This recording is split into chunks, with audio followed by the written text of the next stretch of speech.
Welcome, brave souls, to our realm of shadows and suspense. Prepare to be thrilled and chilled as we delve into the darkest tales and eerie mysteries. Enter if you dare, and let the horror begin. And no, before you conjure up your own story about what that means, know that I'm not a good guy. I didn't kidnap her for good reasons, and I didn't do it for her sake either. I did it for money and my own well-being. Now, before I get all the hate for what I'm about to say, just know this. At this point, I can kind of guess that I'm going to die soon. That being said, let me start this off. I'm 36 years old, an alcoholic, no skills, no talents, and dead ass broke. As all depressed alcoholics do from time to time, I was looking for the meaning of life at the bottom of a bottle. The best place for me to do that was inside my favorite rundown shitty bar. On a typical day, it'd just be me and the other regulars. Each had a story, I'm sure, but none of us spoke unless it was to ask for more forget-me juice. That particular day was a little bit different. I saw a man step in I didn't know. Well, 3 men, to be exact. 2 bigger men dressed a little too nice for a run-down bar like mine, and 1 dressed like a young Middle Eastern rock star. Tan skin, leather jacket, gold chains, you name the stereotype and he's got it. Naturally, my unimportant broke ass tried my best to ignore him, figuring he's more trouble than it's worth. I order another beer and hear the young punk call out, "Hey, that one's on me." Talk about a thick Middle Eastern accent. This kid really did have it all. I could almost feel the hair gel swallowing up the room like some blob from an old horror movie as he approached. Needless to say, even as a no-brains lackey like me, I knew this kid's nice gesture came with a price. So I did my best to shake my endless thirst along with my head to signal I was done for the night. Unfortunately, I heard the kid's voice perk up again as he took a seat next to me at the bar. Don't listen to him. The night's just starting. Besides, I can tell when a guy needs a little more drink in him. His voice carried with it a certain salty yet sultry tone, a tone that let me know that 1, he was in charge, and 2, if I play nice, so will he. At this point, leaving was out of the question. His 2 brawny friends just so happened to stand directly behind my seat, and I sure as hell wasn't going to tell them to move out of my way. So instead I sat there staring straight ahead at the rows of cheap liquor and alcohol on the shelves behind the bar. The barkeep proceeded to hand me a fresh bottle of my favorite cheap brand before quickly going to the far end of the shop and pretending we didn't exist. "So, my new friend? I've had some guys looking for someone like you. A guy down on his luck who wouldn't mind a little cash his way." There was a brief pause as he seemed to rack his brain. "Now, Jack. It is Jack, right?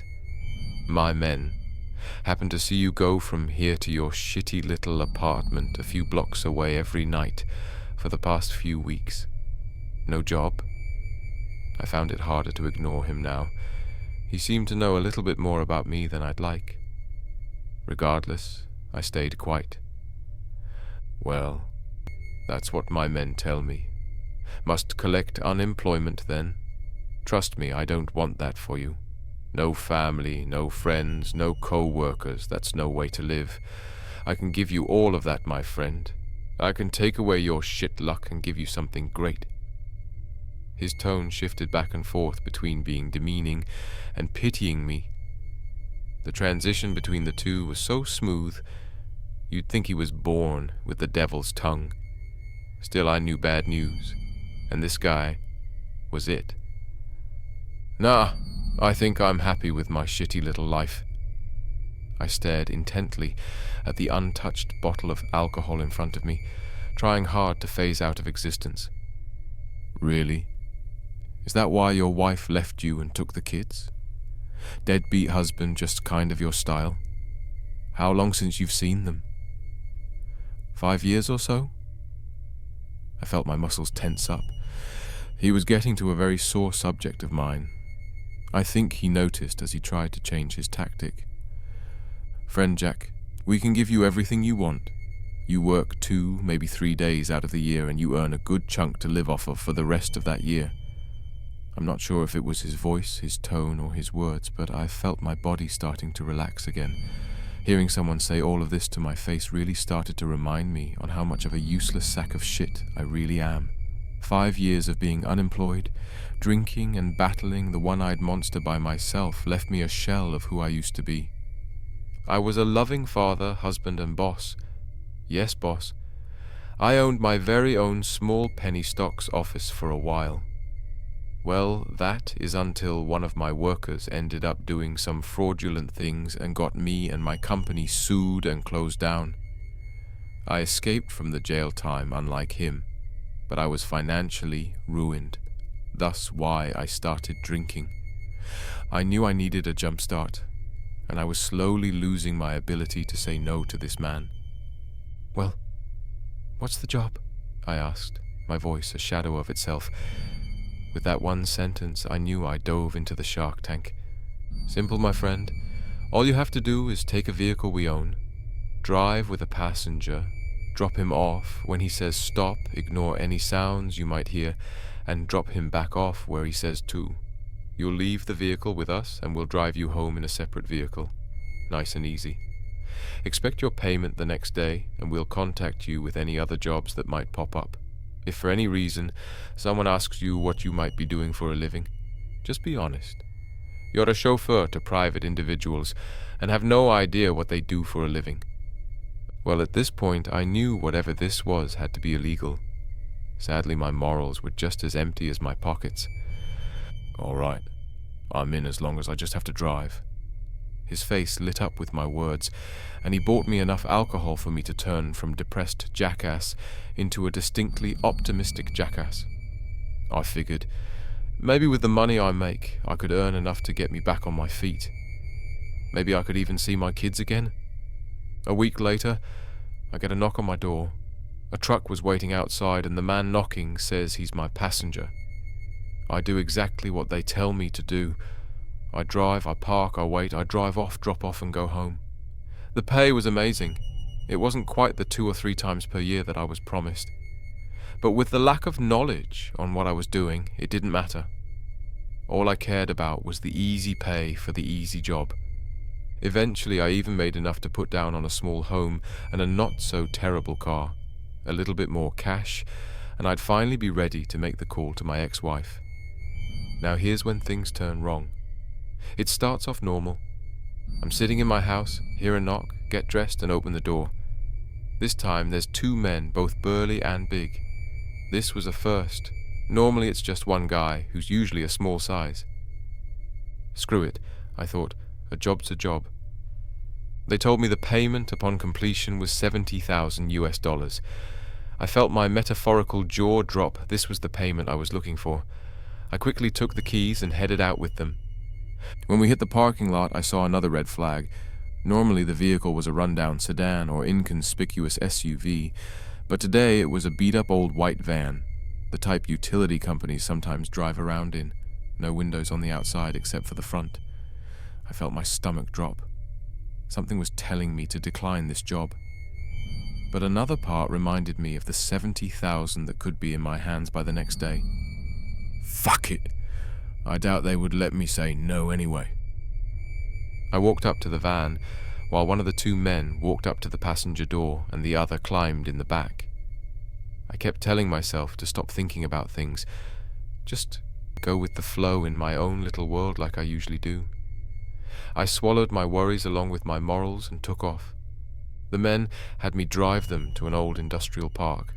It was past working hours, so no one was really around.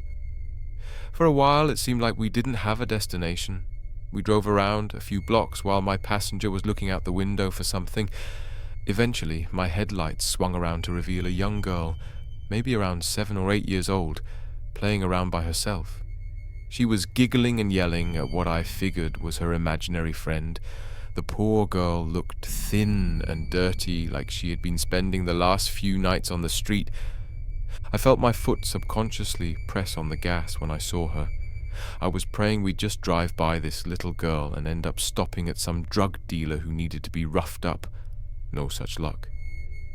Pull up just past the girl, I'll tell you when to drive off. My passenger stared intently at that girl, and I instantly knew what was happening. Fuck, I thought. Fuck. This is the type of job I was always worried about. This is the type of job that made me hesitant to work like this in the first place. Regardless, I did what he told me to. I knew he was strapped with a pistol, and if I said no, I'd be dead. And they'd take the girl anyway. Or at least, that's how I justified it. So I pulled up about 10 feet past the girl and stopped, heard the back doors swing open and muffled screaming, before a loud thump of a small body hitting the metal floor of my van. Drive, the man barked next to me. I obliged. I fought off tears. I didn't want to do this. It got even harder to keep my calm when I realized how thin the metal sheeting was that separated the front of the van from the back. I could hear her crying from where I was sitting. My hearing even felt heightened, like my conscience was telling me, look at what you've done. Just listen to her. This is your fault. And that's what I did. I listened. My brother will find me, she cried out to the man in the back. I heard him snort before saying, your family's dead and I'd hate to break it to you. You never had a brother. Even if you did, we burnt the whole fucking house down with everyone inside.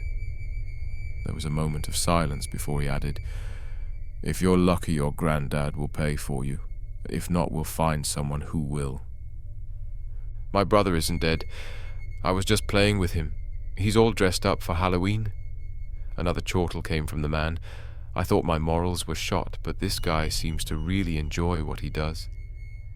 You were playing by yourself? If your mind's already that far gone, we might as well just auction you off now. I prayed for this ride to end. Of course, that meant it was the longest drive they ever made me take. We left the city outskirts and went out into the countryside. At least 2 hours had passed since we made the grab. Night was starting to fall, and for a while it was silent.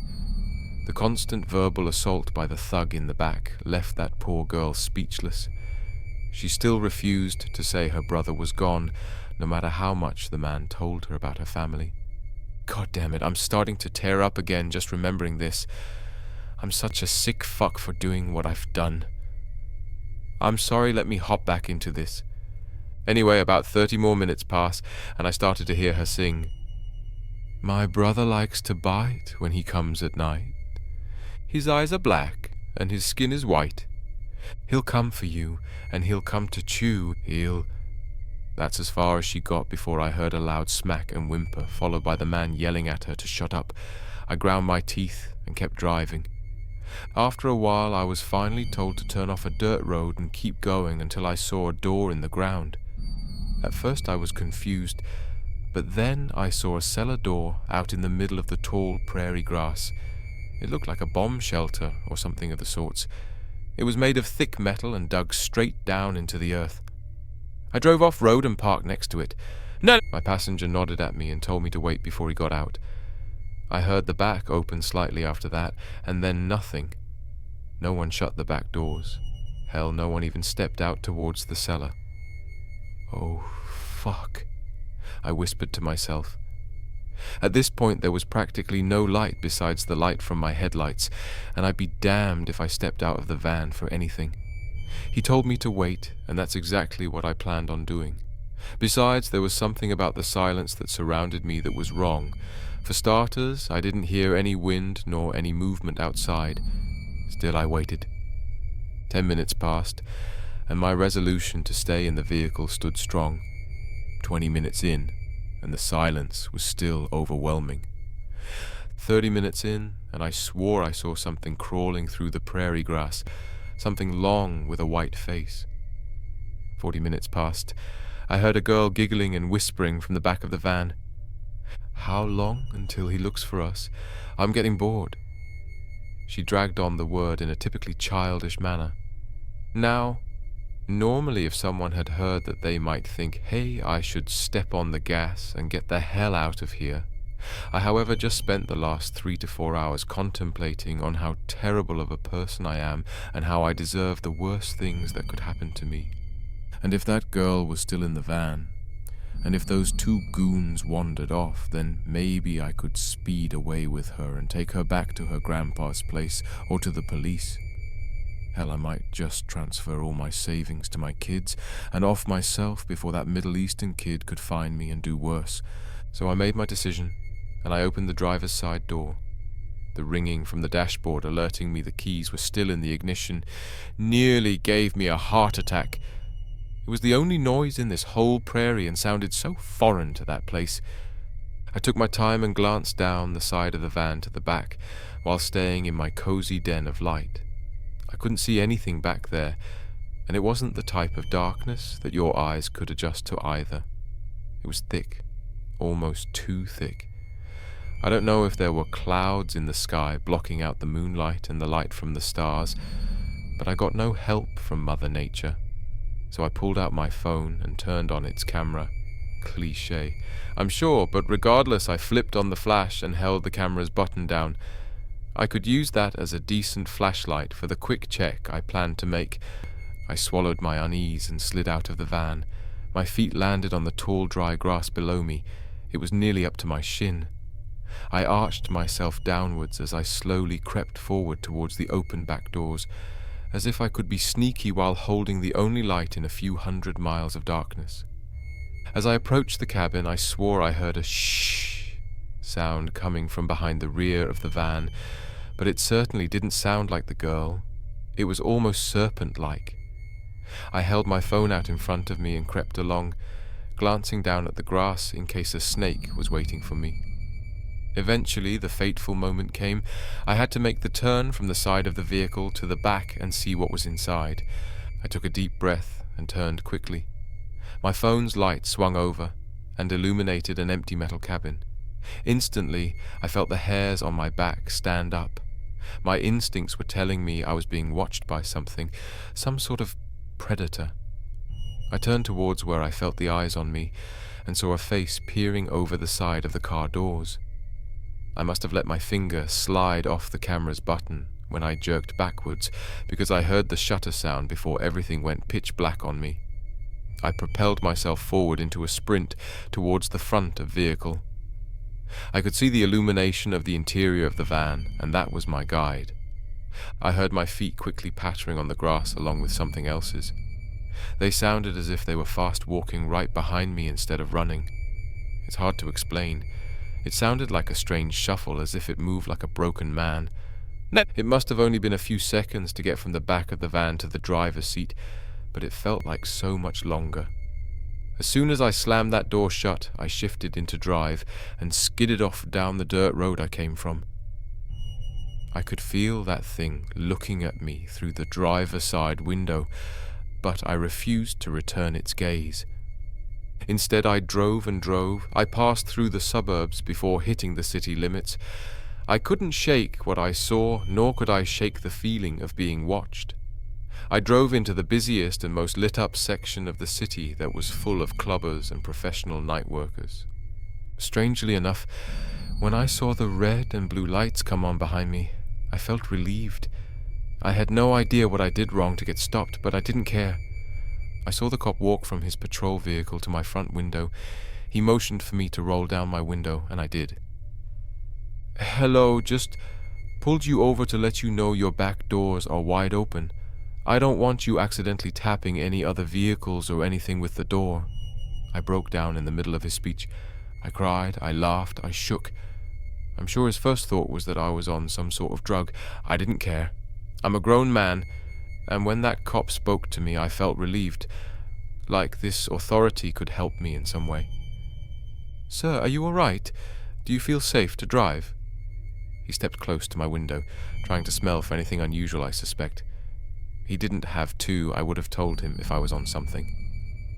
"Officer, I kidnapped a girl. I don't know who she was. I don't know where I left her. But she's gone now." I looked up at the officer and saw the shock sweep his face. For an instant, he seemed lost for words, and then his training kicked in.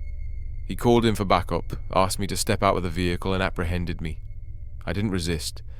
When I was at the station, I told them everything. Everything I've just told you, I told them. They could pin a dozen or so crimes on me as the accomplice, but the only one they were really interested in was the one about the girl.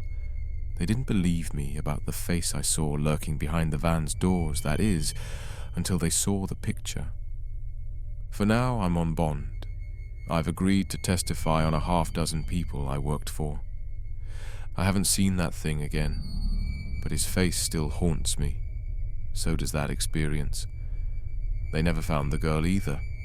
I have no idea where she could have gone in the country fields, but I wish her the best, I really do. As for me, I assume my time on Earth is ticking down. I'm testifying against some big-time criminals, and I expect to be offed either before or after the hearings. The cops offered to put me into witness protection. I might take the offer, but I'm still a criminal. Either way, I feel like my time's coming up. Thank you for joining us in the shadows. Until next time, stay cautious, for the darkness is never far behind.